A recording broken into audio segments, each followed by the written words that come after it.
First of all, I must compliment all those who have actually experienced making of this wind turbine, who generate this wonderful power in this off-wind season in Chennai.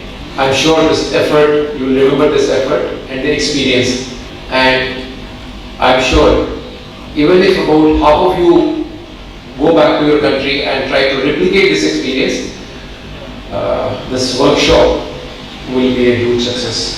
The renewable energy, I come from ministry called New and Renewable Energy.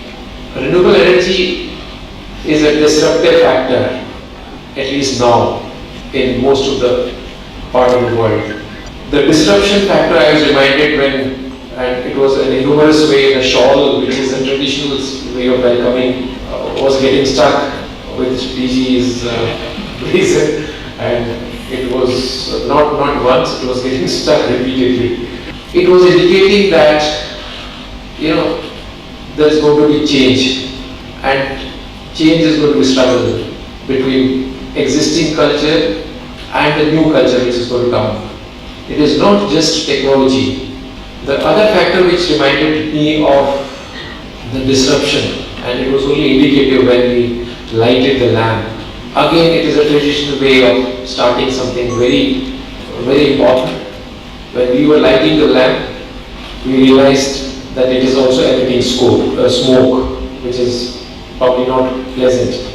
We have been having, at least in India, we have been having this debate of traditional and modernity, when in last few years, during the festival of Diwali, the traditional form of celebration was questioned by none other than the Supreme Court of India, and the firing of crackers was banned, at least in the NCR.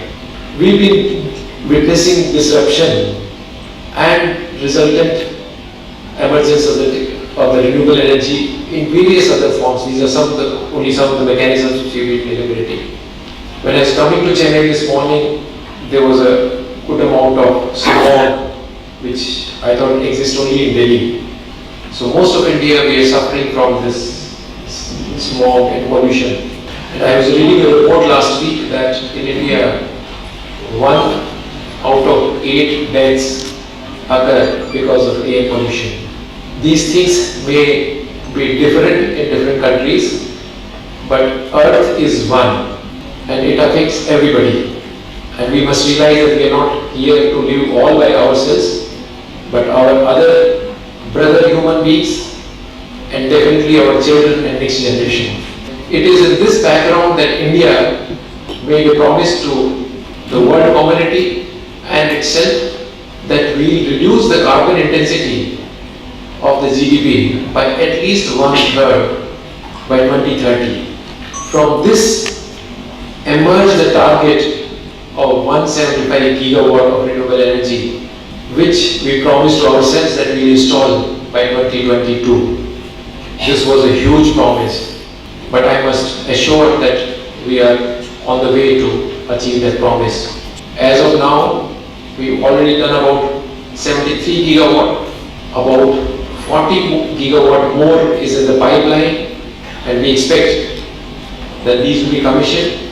We expect that by about 2020, most of the paperwork, that is bidding work for all these projects, will be over, so that we get clear 2 years to implement these projects. An interesting thing about renewable energy as compared to the traditional form of energy is that this is also a way of disruptive factor, that these gets implemented in a far shorter period of time. As a sector in the country is fairly mature.